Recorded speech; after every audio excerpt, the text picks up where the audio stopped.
Amén. Quiero invitarle, hermano, que vaya a su Biblia y vamos a ir al Evangelio de Mateo. Mateo capítulo 26, versículos del 1 al 16. Y si usted ha leído los mensajes que hemos mandado en los grupos y ha hecho este seguimiento del martes, del lunes, en su lectura con su familia, quiero nada más comunicarle que los eventos de los cuales estamos a punto de leer se considera que ocurrieron el miércoles de la última semana de Jesús en la tierra. El miércoles de la última semana de Jesús en la tierra. Muy bien, si usted tiene su Biblia ahí, y espero que tome algo con que anotar. Si usted vino con el corazón dispuesto para celebrar la cena del Señor con nosotros, le invitamos a que ya prepare los implementos que va a necesitar. La Biblia dice en Mateo capítulo 26, versículos del 1 al 16, cuando hubo acabado Jesús todas estas palabras, dijo a sus discípulos, escuche bien, sabéis que dentro de 2 días se celebra la Pascua y el Hijo del Hombre será entregado para ser crucificado. Entonces los principales sacerdotes, los escribas y los ancianos del pueblo se reunieron en el patio del sumo sacerdote llamado Caifás y tuvieron consejo para prenderle con engaño a Jesús y matarle. Versículo 5, pero decían, no durante la fiesta, para que no se haga alboroto en el pueblo. Y estando Jesús en Betania, en casa de Simón el leproso, vino a él una mujer con un vaso de alabastro de perfume que era de gran precio, y lo derramó sobre la cabeza de él. Y estando sentado a la mesa, al ver esto, los discípulos se enojaron diciendo, ¿para qué es este desperdicio? Porque esto podían haberse vendido a gran precio y haberse dado a los pobres. Y entendiendo Jesús les dijo, ¿por qué molestáis a esta mujer? Pues ha hecho esto conmigo una buena obra. Porque siempre tendréis pobres con vosotros, pero a mí no siempre me tendréis.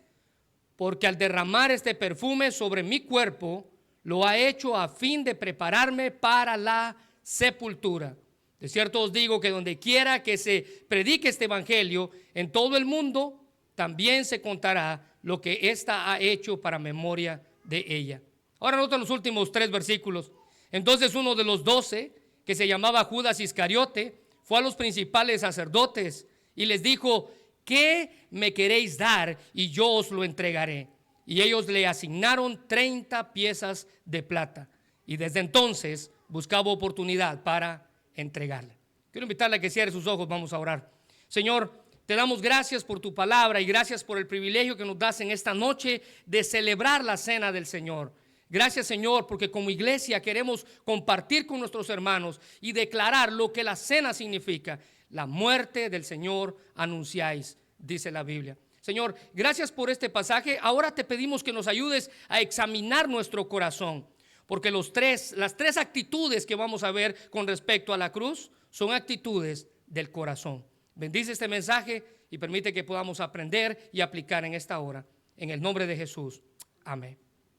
La última semana de Jesús. El tema de esta noche es 2 días antes de la cruz. Y si usted puede ir al versículo 2 ahí en su Biblia, dice, sabéis que dentro de 2 días se celebrará la Pascua. Jesús murió en el momento en el que el cordero del sacrificio estaba siendo sacrificado. Jesús entregó su vida. Es por eso de ahí el tema en esta noche, 2 días antes de la cruz. La última semana de Jesús en la tierra, hermanos, fue la semana más importante para la historia del cristianismo, porque todo se enfoca en la cruz de Cristo. En esa cruz se representa la única esperanza para una humanidad perdida, o como lo dijo el compositor de himnos John Bowring, decía, mostró su gozo escribiendo estas palabras: en la cruz me glorío, que descuello sobre las ruinas del tiempo, toda la luz de la sagrada historia se reúne en torno a su cabeza sublime.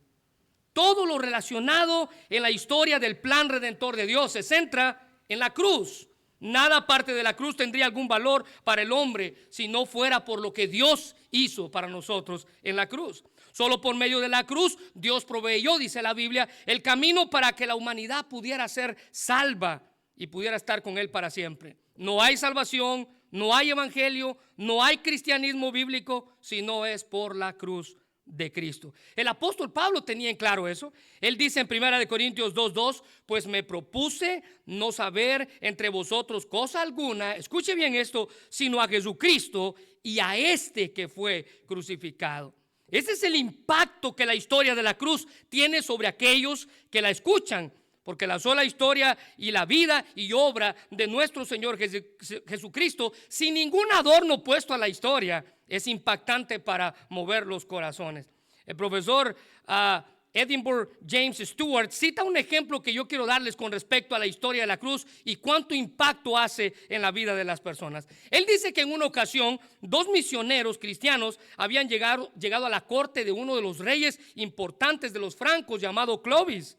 Ellos contaron la historia de la cruz, dice este maestro, mientras hablaban, y el rey, que era un anciano, al escuchar la historia de la cruz, al escuchar de los latigazos, al escuchar de las escupidas, al escuchar de los clavos, de la corona, de su ropa rasgada, dice que este anciano empezó a empuñar su espada y en su idioma dijo: si yo y mis francos hubiéramos estado allí, habríamos barrido con el Calvario y le habríamos rescatado de sus enemigos. Ese es el impacto, dice este profesor, que tiene la cruz en la vida de aquellos. El comentarista William Barclay, hablando de esta historia, dice que cuando tratamos con gente normal, una descripción gráfica de los hechos tiene más poder que ningún argumento, dice él. El camino a lo más íntimo del ser no pasa por la cabeza, sino por el corazón. Y las 3 actitudes que vamos a ver en esta noche son un asunto del corazón. Miren lo que Pablo escribió en 1 Corintios 1:18. El mensaje de la cruz es locura, dice Pablo, para los que se pierden, pero para los que se salvan, esto es para nosotros, es el mensaje del poder de Dios. Así de grande es el impacto que la cruz tiene sobre aquellos que escuchan su historia, y la misma cruz que ha sido proyectada en la historia bíblica es la cruz que se nos presenta a nosotros hoy en día. El doctor MacArthur dice que la cruz es la esencia de la verdad redentora. La cruz anunciaba el sacrificio de Abel. El arca de Noé anunciaba la cruz. El cordero sustituto proporcionado a Abraham, dice él, para tomar el lugar de Isaac, anunciaba la cruz. La liberación de los israelitas anunciaba la cruz. Incluso la roca que brotó agua en el desierto anunciaba la cruz. Los sacrificios de los levíticos anunciaba la cruz. La serpiente de bronce anunciaba la cruz. Vos, el pariente redentor de Ruth, anunciaba la cruz. Y todas las otras personas del Antiguo Testamento. Mire, Gálatas 6:14, Pablo dice: yo no voy a presumir de nada más, sino quiero presumir de la cruz de nuestro Señor Jesucristo.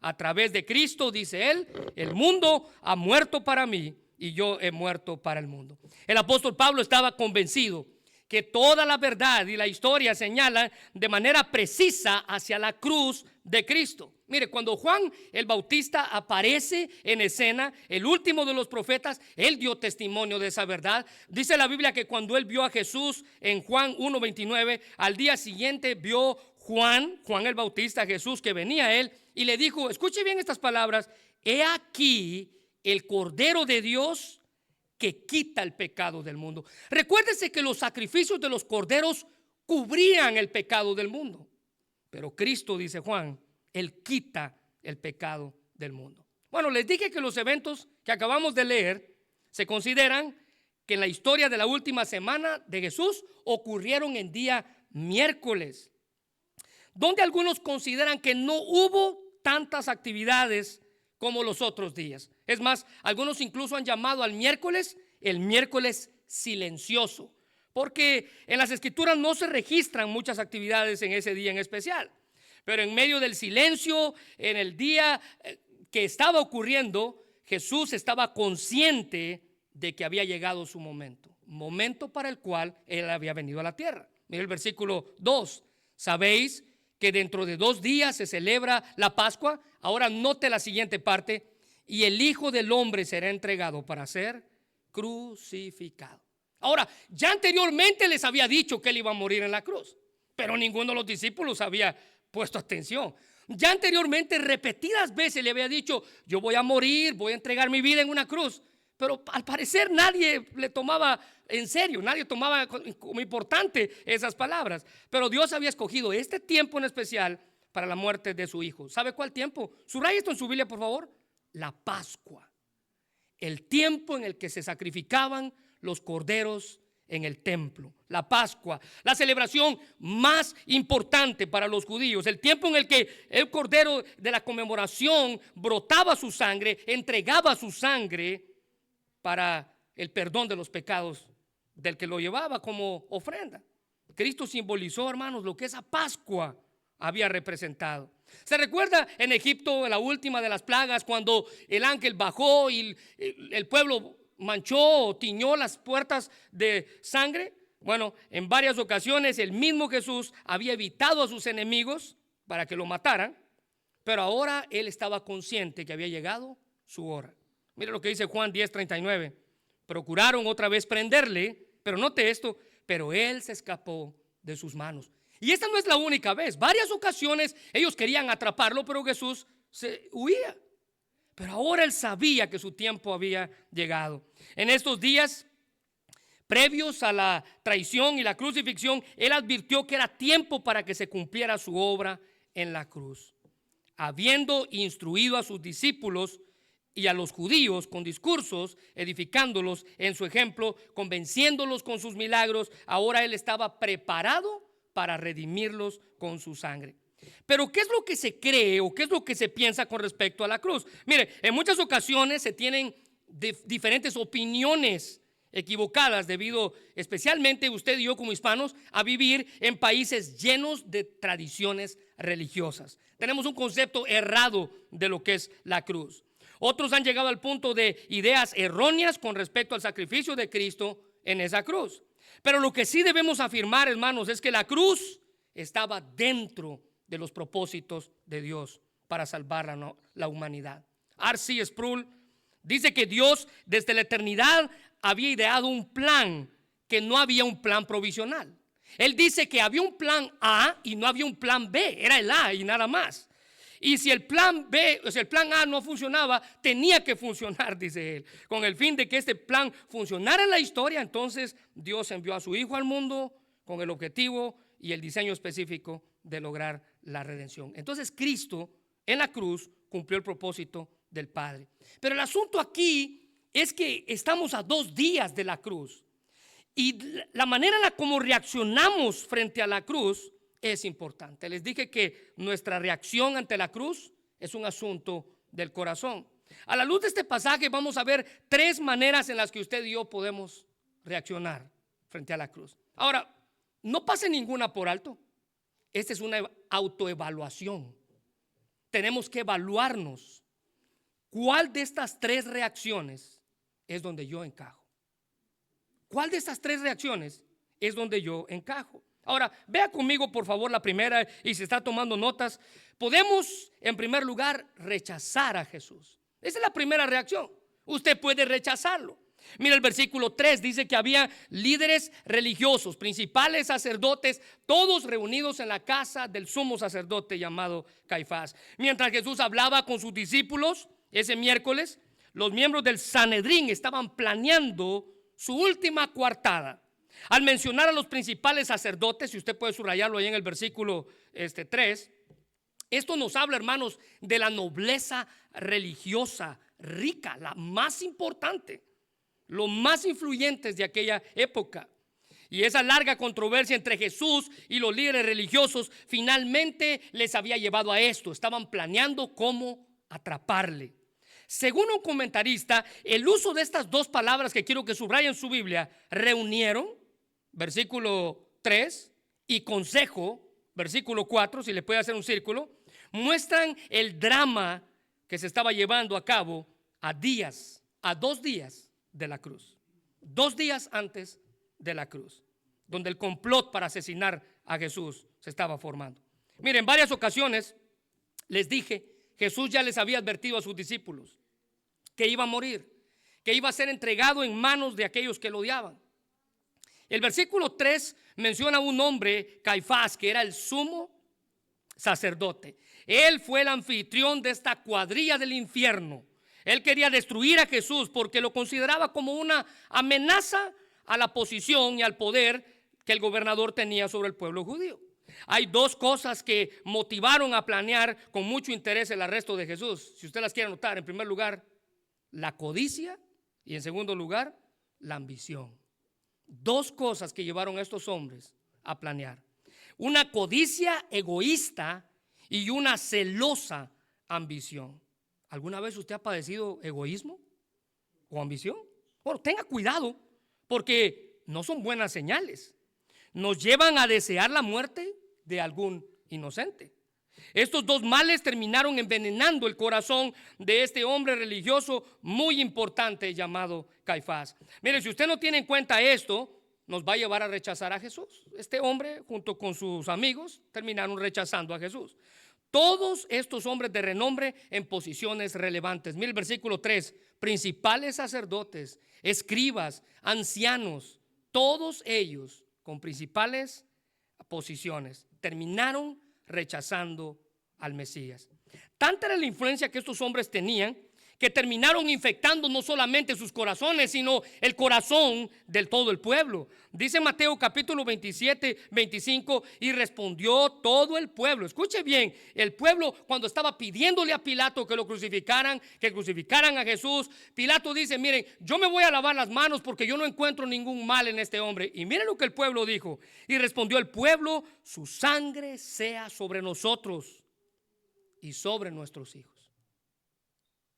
O sea, que la maldición de matar al Mesías caiga sobre mí, y no solamente sobre mí, sino sobre aquellos que son mi descendencia. Todo el pueblo tenía el corazón envenenado de egoísmo y ambición. No les importó rechazar a Cristo, incluso hacerse responsables de su muerte.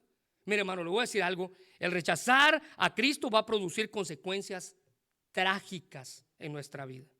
El historiador Flavio Josefo dice, escuche bien esto, de las palabras del pueblo cuando dijo que su sangre sea sobre nosotros y sobre nuestros hijos, y Caifás vino y se llenó su corazón. El historiador Flavio Josefo dice que 2 años después de la crucifixión del Señor, Caifás, el mismo hombre del cual estamos hablando, y Pilato fueron depuestos por Vitelio, en ese entonces gobernador de Siria, y más adelante emperador de Roma. Caifás, incapaz de soportar la deshonra de haberlo bajado de puesto y los remordimientos de conciencia por el asesinato de Cristo, terminó suicidándose alrededor del año 35 después de Cristo. Les recuerdo que rechazar a Cristo desde la perspectiva cristiana implica apartarse deliberadamente de su mensaje, de su gracia y de su salvación, ya sea por indiferencia, ya sea por orgullo o por preferir los deseos personales en lugar de escoger la voluntad de Dios. Rechazamos a Cristo y su sacrificio cuando no le aceptamos como nuestro Salvador, incluso al considerar que sus enseñanzas son inútiles o demasiado exigentes para lo que estamos viviendo en pleno siglo XXI. Hay gente hoy en día que piensa que la Biblia fue escrita para el tiempo de la antigüedad y no para nuestros días. Eso es rechazar a Cristo. Eso es rechazar la cruz. Ahora, los líderes religiosos tenían como propósito arrestarlo a como diera lugar. Es más, la versión Dios habla hoy dice: e hicieron planes para arrestar a Jesús mediante algún engaño y matarlo. Ellos querían hacerlo con engaño para alborotar a la multitud. La ciudad de Jerusalén estaba llena de personas por causa de la Pascua, y ellos habían planeado arrestarlo tan pronto como les fuera posible, antes de que se escapara, como en otras ocasiones les dije, ya los había hecho. Antes de que lograra incluso tener el apoyo de más personas y que las personas ahora sí lo defendieran. Ellos querían en secreto tenerlo en custodia hasta que la gente se hubiera ido, y así ser más fácil para ellos matarlo. Mira el versículo 5. Pero decían: no durante la Pascua, para que no se haga alboroto en el pueblo.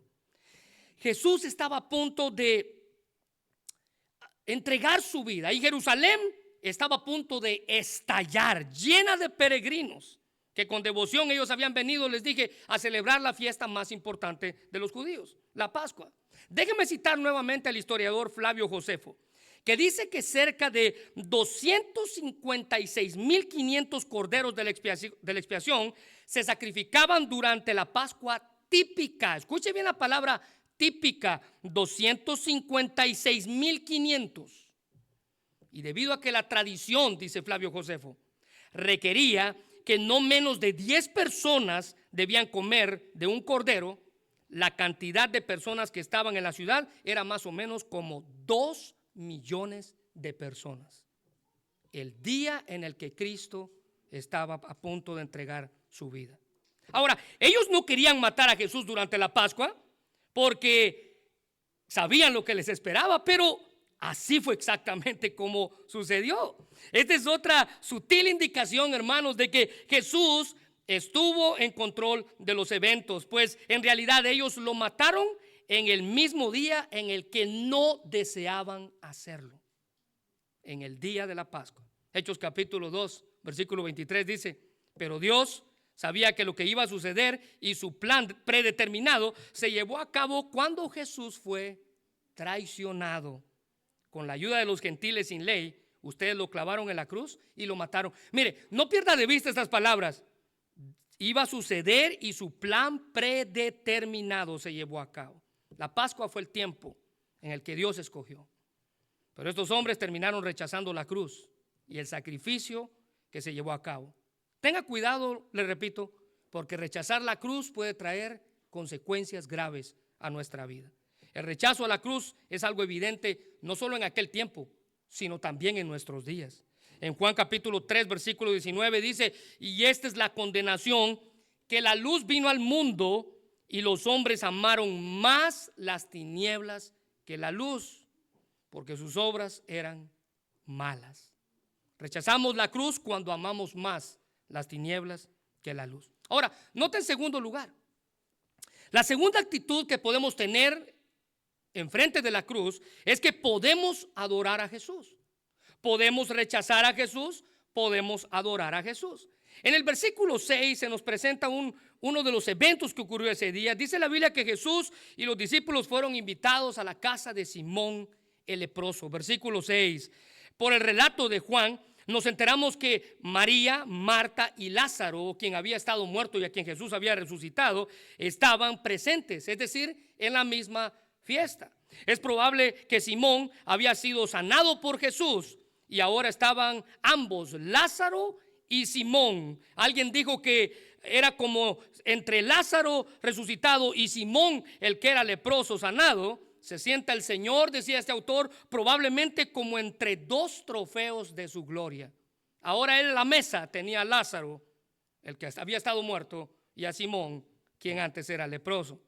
Pero vino una mujer que tuvo una muestra de adoración para Jesús días antes de su muerte, 2 días antes de la cruz. El versículo 7 dice que esta mujer virtió un vaso de alabastro de perfume de gran precio y lo derramó sobre la cabeza de él estando sentado a la mesa. Mujer a quien Mateo, como acabamos de leer, no identifica, pero Juan en su relato de esta historia nos informa que se trató de María, la hermana de Lázaro, que estaba también presente. Juan capítulo 12, versículo 3. Entonces María tomó una libra de perfume de nardo puro de mucho precio y ungió los pies de Jesús y los enjugó con sus cabellos, y la casa se llenó del olor del perfume. Marcos nos dice que el perfume costaba más o menos como 300 denarios, que era básicamente el salario de un trabajador común o de un soldado en aquella época. La mujer rompió este costoso vaso de alabastro, haciendo que su acción fuera aún más costosa a los ojos de los demás. María, en cierta manera, pudo haber sentido que esa muerte trágica que el Señor estaba a punto de enfrentar era su propia redención. Ella entendió algo que los discípulos no entendieron. Ella no estaba pensando egoístamente si tenía un lugar privilegiado como los discípulos pensaban y decían: mira, Señor, cuando tú vengas en tu reino, permite que yo me siente a la derecha y mi hermano se siente a la izquierda. Ella no pensó en eso. Ella pensó en adorarlo. Versículo 7 dice que ella derramó el perfume en la cabeza estando Jesús a la mesa. Y al hacerlo, Juan nos informa, escuche bien esta frase que el apóstol Juan menciona: y la casa se llenó del olor del perfume. Esa es una manera de mostrar adoración. Mientras que aquellos querían obrar en secreto para atrapar a Jesús y para crucificarle, ella se hizo ver delante de todos, virtió su corazón en adoración mientras derramaba el perfume. Esta es una verdadera adoración. Mire, Juan 4:24 dice que Dios es espíritu y los que le adoran en espíritu y en verdad es necesario que le adoren. El tiempo de la cruz es el tiempo de adorar. La adoración, hermanos, es reverencia que usted rinde a Dios por sus obras o por quien Él es. No se olvide, Él es Dios. María expresó esa adoración por medio de dar lo que tenía, pero nosotros podemos expresar esa adoración mediante la oración, el sacrificio, la ofrenda, la alabanza, el temor, incluso las acciones de gracias en nuestra propia vida. Pero ¿sabe cuáles son dos palabras que se muestran literalmente como sinónimos en la Biblia para adoración? Es inclinación y servicio. Anótelas: inclinación y servicio. Es más, en el hebreo y en el griego, estas palabras, inclinación y servicio, significan adoración. Es decir que básicamente en el griego, servir, inclinarse y adorar es la misma palabra, son sinónimos. Mire, eso es la adoración, es dar todo de sí para la gloria de Dios. Romanos 12:1 dice que os ruego por la misericordia de Dios que presentéis vuestros cuerpos, dice la Biblia, en sacrificio vivo, santo, agradable a Dios. Y ahora note esto, la última frase, que es vuestro culto racional. Esa frase, la traducción del lenguaje actual la pone de esta manera: así es como se debe de adorar. Así es como se debe de adorar. La traducción del lenguaje actual. El significado de la palabra griego en la adoración se traduce como postrarse delante o arrodillarse delante, porque la adoración es una actitud del corazón, es una actitud del espíritu. Debido a que es una acción interna, y escuche bien esto, nos reunimos cada domingo y cada miércoles para adorar, pero la adoración es interna y es individual. Podemos hacerlo colectivamente, pero la adoración es individual. Los cristianos debemos recordar el sacrificio de la cruz y el sacrificio que Cristo hizo por nosotros en el Calvario. Cuando usted recuerda la cruz y cuando usted recuerda el sacrificio, usted debe de adorar constantemente. La verdadera adoración es una adoración centrada en Dios. A María no le importó lo que los demás estuvieran haciendo. Incluso este momento no lo estorbaron los discípulos con su comentario. Mira el comentario de los discípulos. Al ver esto, los discípulos se enojaron, diciendo: ¿para qué se desperdició este perfume? Mire, le voy a decir algo. Cuando pensamos en la cruz y nuestra actitud delante de ella, no permita que nada ni nadie le impida de adorar a Dios con todo lo que usted es y con todo lo que usted tiene. ¿Se recuerda un corito viejito que cantábamos antes, que decía: yo le alabo de corazón? Y si me faltan las manos, dice, yo le alabo con los pies. Y si me faltan los pies, yo le alabo con el alma. Y si me falta el alma, dices, ¿por qué? Ya me fui con él. Esa es la manera de adorar. Los discípulos criticaron esta muestra de amor, de honra y de adoración, especialmente para Jesús. Juan es aún más específico, porque Juan, al describir este evento en su evangelio, él menciona que el que se enojó principalmente fue Judas. Mire lo que dice Juan 12:4-5. Y dijo uno de los discípulos, Judas Iscariote, hijo de Simón, el que le había de entregar. Note la aclaración que hace Juan: el que le había de entregar. ¿Por qué no fue este perfume vendido por 300 denarios y dado a los pobres?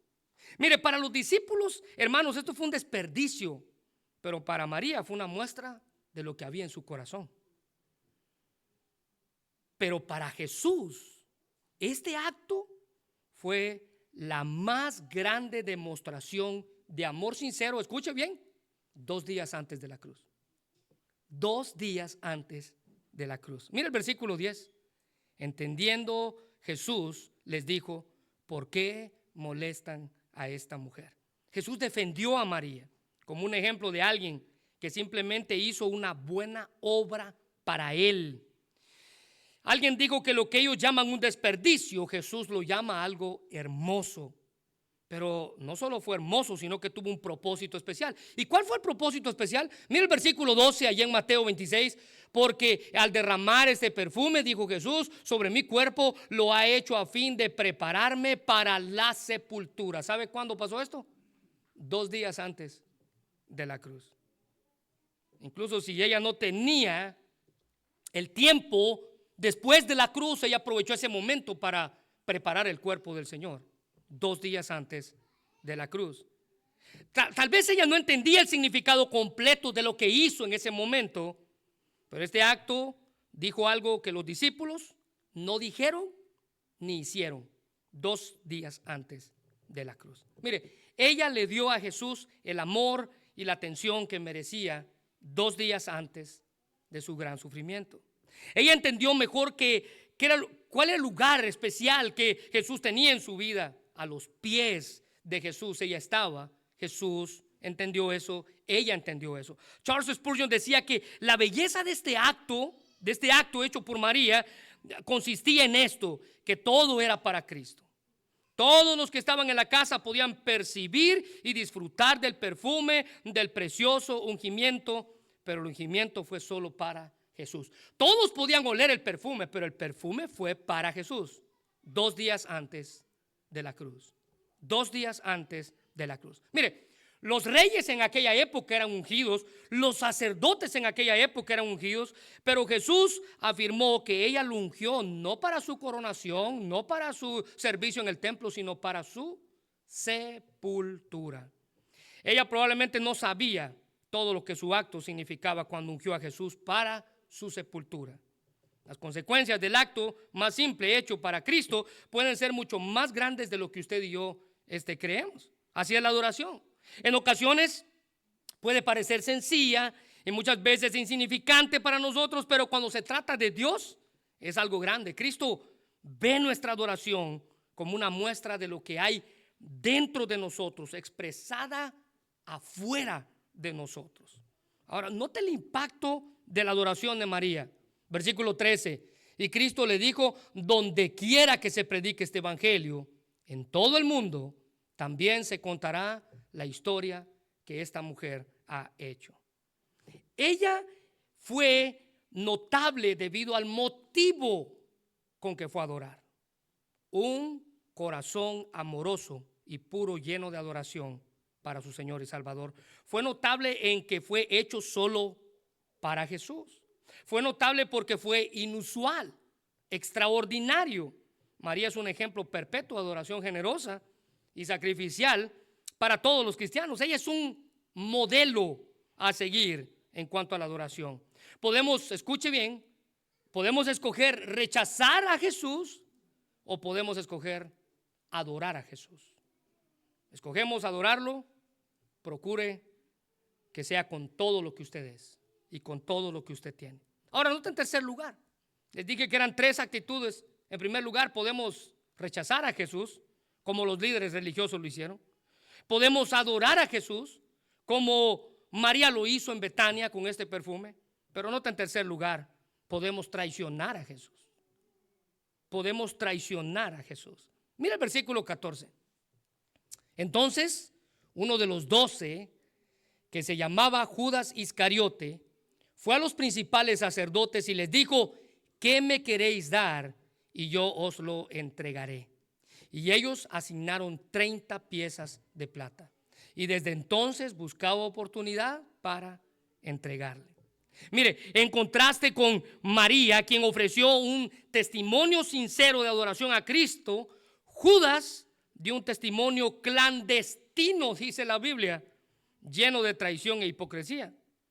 Es por eso que el nombre de María, decía un autor, ahora huele igual que de dulce en toda la casa de Dios, como alguna vez lo hizo su ungimiento. Mientras que el nombre de Judas se pudre y lo hará por toda la eternidad. La traición, hermanos, tiene un sabor y un olor desagradable. Sabe amargo y huele a podrido. La traición de Judas fue el contraste de la adoración de María. Se considera que probablemente los discípulos todavía estaban reunidos en la casa de Simón, el que había sido leproso, cuando Judas ya estaba con los líderes religiosos haciendo trato de cómo iba a traicionar a Jesús. Así de falso es el corazón del ser humano para con Dios. Terminamos traicionándolo.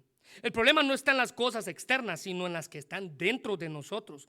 Por fuera usted puede lucir bien, pero por dentro nos parecemos a los fariseos, a quienes Jesús les dijo: ustedes parecen sepulcros blanqueados. Por fuera están bonitos, pero por dentro tienen huesos secos. Traicionamos a Jesús por lo que hay dentro de nuestro corazón. Miren lo que dice Jeremías 17:9 acerca del corazón. Engañoso es el corazón más que todas las cosas, y perverso, ¿quién lo conocerá? Traicionamos a Jesús cuando, conociendo la verdad, la negamos por miedo al que dirán. Nuestros ojos están centrados en nosotros mismos y no en Cristo. Traicionamos a Jesús. Nos vemos dentro de nuestro pequeño mundo y nosotros siendo el centro de nuestro pequeño universo, y terminamos sentándonos nosotros mismos en el trono de nuestro corazón. Ahora note la pregunta de Judas en el versículo 15: ¿qué me queréis dar y yo os lo entregaré? Imagínense a los líderes religiosos del versículo 3 asombrados porque por mucho tiempo ellos habían tratado de apresar a Jesús. Y ahora resulta que uno de sus amigos, de los que estaban dentro de su grupo, incluso al que le tenían mucha confianza, porque él era el tesorero del grupo, él había venido a ellos, ni siquiera ellos habían ido a él para traicionarlo. O sea, el que lo iba a entregar estaba en medio de aquellos que lo acompañaban. Ellos estaban buscando una oportunidad y no se había dado cuenta que la oportunidad estaba dentro del grupo.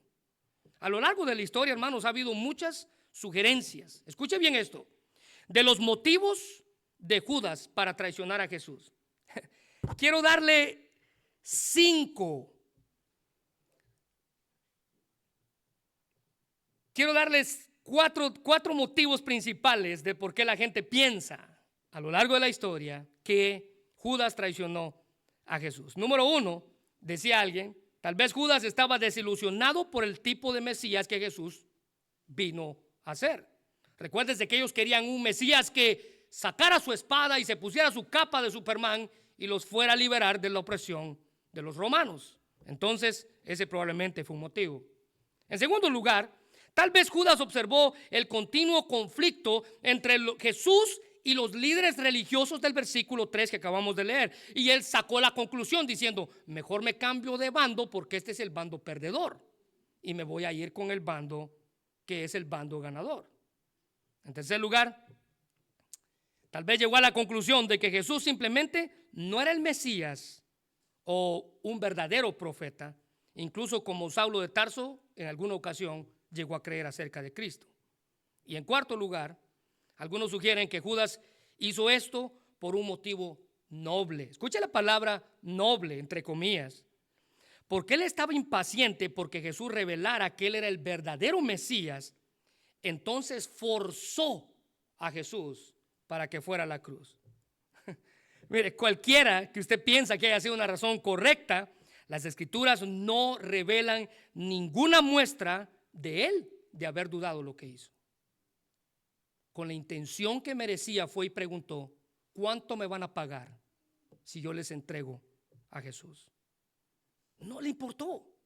Judas traicionó, vendió a su maestro, a su líder, incluso a su amigo, porque cuando Judas llega a besarlo, Jesús lo recibe y le dice: amigo, ¿a qué vienes? Su maestro, su líder, su amigo. Y mire, ponga a un lado su maestro, su amigo, su líder. Judas traicionó al mismo Hijo de Dios, al que había venido para salvarlo. Y como era de esperarse, le pusieron precio a la traición. Dice la Biblia en el versículo 15 que el precio asignado fue 30 piezas de plata. Según la Biblia, no había ninguna intención noble en el corazón de Judas. Su motivo simplemente era por dinero. Se recuerda que hace un momento le dije que Caifás, su motivo principal de armar ese complot era la ambición, la codicia. Pero su precio fue alto, alto para Judas porque le costó su propia vida, pero el precio no era alto en sí, eran 30 piezas de plata. El valor exacto de 30 piezas de plata es de una forma difícil, dicen algunos autores, de determinar, pero una cantidad pequeña de dinero. Algunos consideran que era el precio del más despreciable de los esclavos. Recuérdense que los esclavos estaban divididos en categorías. La categoría más baja de los esclavos costaba 30 piezas de plata. Y por esa cantidad tan pequeña, Judas vendió a su Salvador. Mire, déjeme hacer una comparación que quiero que usted haga la matemática. Este precio de 30 piezas de plata equivalía a 120 denarios. La mujer con el frasco de alabastro entregó 300 denarios. Judas vendió al maestro por mucho menos del valor del perfume que costaba el que María usó para ungir a Jesús en Betania. Mire, después de ahí ya no perdió oportunidad, dice la Biblia, para entregar a su Señor. Después de haberse aceptado el dinero, ahora está más comprometido en cumplir su misión de traición. Dice el versículo 16, y desde entonces buscaba oportunidad para entregarle. Este, hermanos, es el más grande ejemplo de una oportunidad ignorada y abandonada. Judas le dio para siempre la espalda a su Señor al recibir esas 30 piezas de plata. Y también le dio la espalda para siempre a su salvación. Y así es como le dio la espalda a Cristo. Cristo le dio la espalda a Judas. Judas le dio la espalda a Jesús. Jesús le dio la espalda a Judas. Le recuerdo lo que dice Mateo 10, 32 al 33. Y cualquiera pues que me confiese delante de los hombres, yo le confesaré delante de mi Padre que está en los cielos. Pero no se olvide el versículo 33.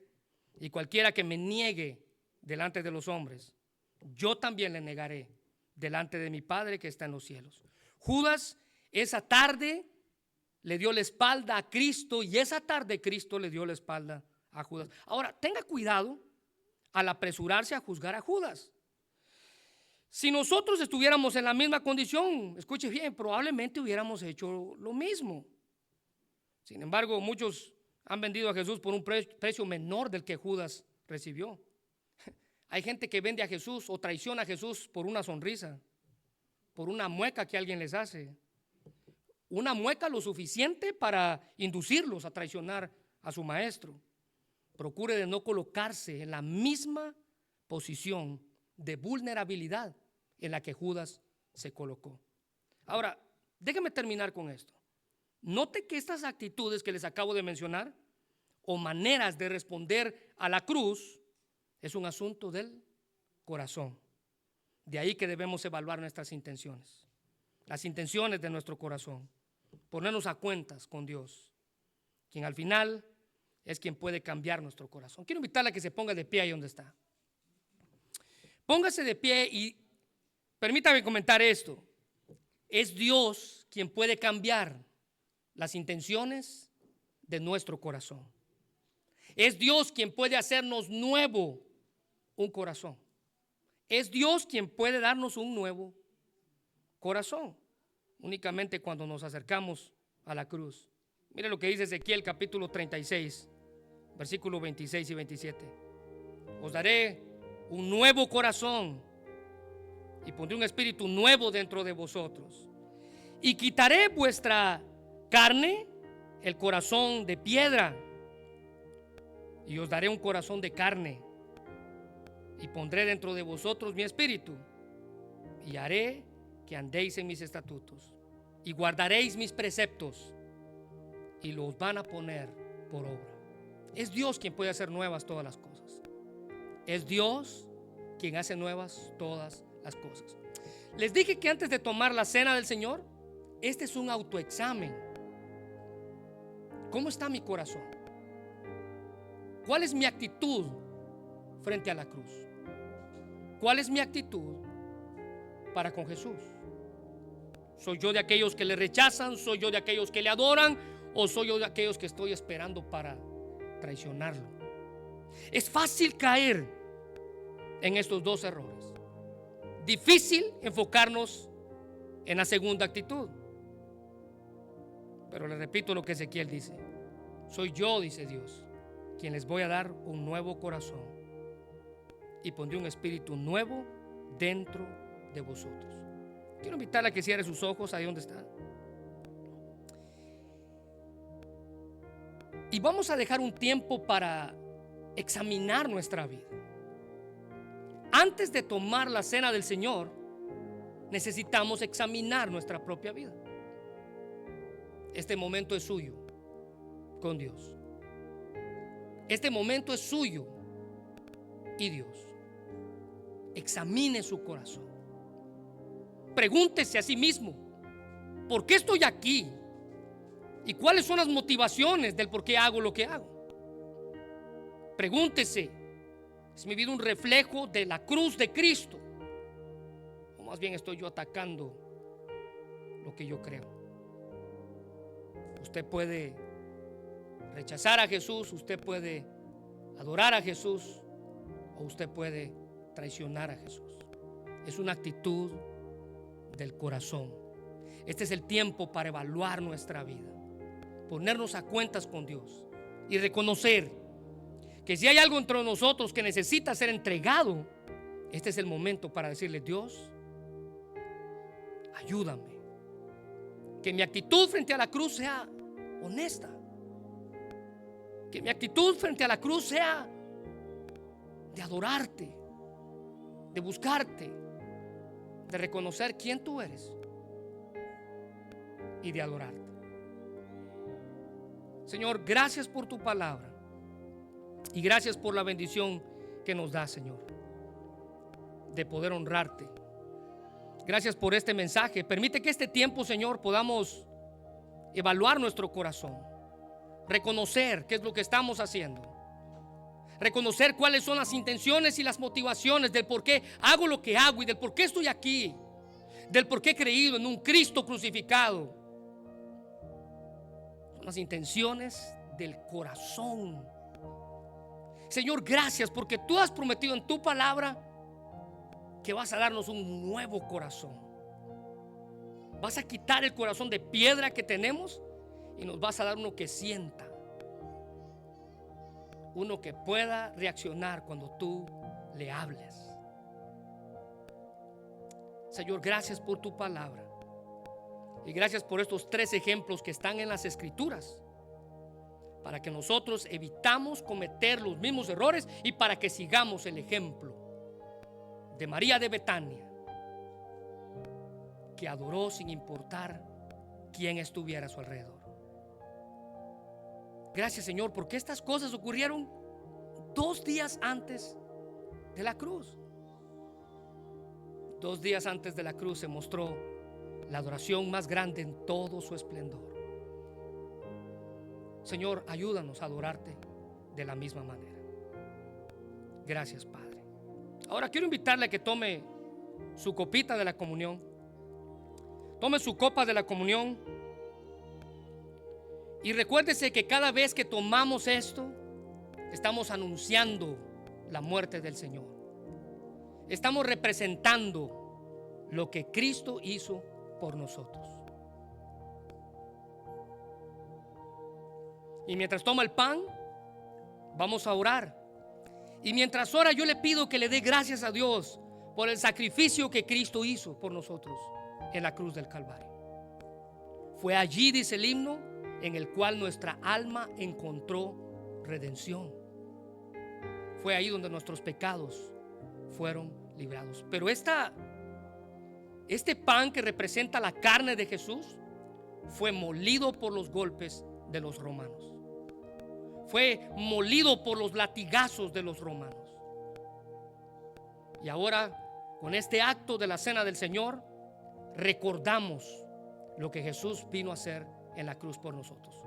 Cierre sus ojos, vamos a orar. Señor, gracias por tu sacrificio en la cruz. Gracias por tu amor, por tu misericordia.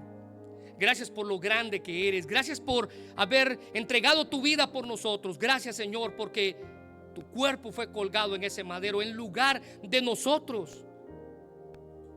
Tú compraste nuestra libertad con tu sacrificio, Padre. Y por eso te damos gracias. Señor, como cristianos vamos a estar eternamente agradecidos con lo que has hecho por nosotros. Ahora te pedimos que bendigas este momento y recordamos tu muerte y tu sacrificio. En el nombre de Jesús. Amén. Puede tomar el pan.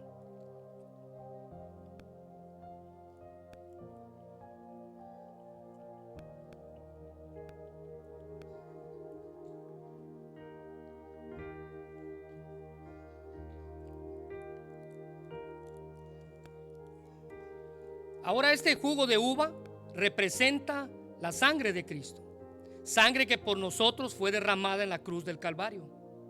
Por esta sangre, dice Pablo, usted y yo obtuvimos redención. La salvación tuvo un costo y ese costo fue la sangre de Jesucristo. Quiero invitarle a que cierre sus ojos, vamos a orar. Señor, te damos gracias, Padre, por tu sangre, porque ella compró nuestra libertad.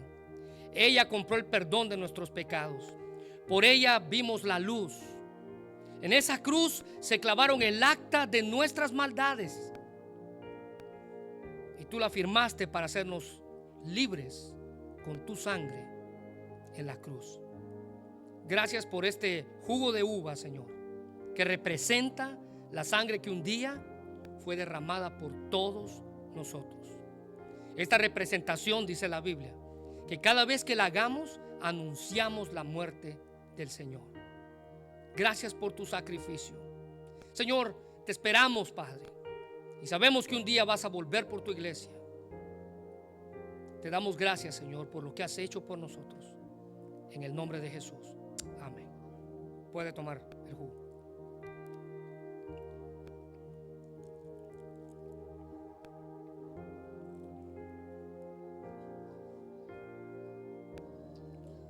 Bueno, permítame orar para terminar. Señor, te damos gracias por lo bueno que eres. Gracias por tu sacrificio. Gracias por este mensaje, mi Dios. Y gracias por lo grande, lo maravilloso. Gracias por recordar esta semana.